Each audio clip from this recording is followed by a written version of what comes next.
be an owner, because that can be tricky.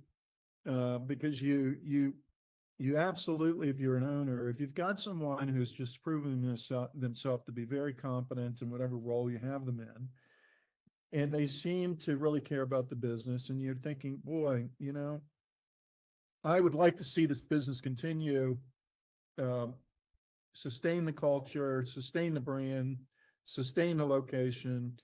And this person looks like a perfect candidate to transfer the business to, because of what I see in them, to your point just a second ago.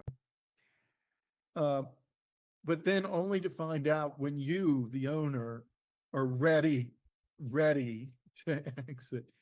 Maybe you and your spouse had a conversation on the weekend, and your spouse said, "Hey, I'm done. When are we gonna?" And you go and you talk to that employee at that point, and they say, "Oh no, I'm not. No, I don't want to be an owner. I don't want the risk. I don't want to work the way you work. Um, you go on vacation and you're still working, and I don't want all that." So that can just throw off the entire plan that the owner had, right?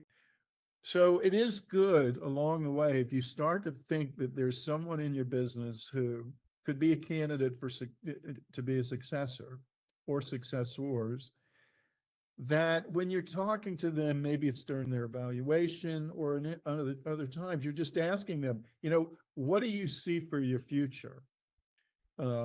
In regard to your professional development, of course, because that's what an employee evaluation is focused on, but also just in regard to your growth within the company. And just give them an opportunity to start to talk about what they might want or not want,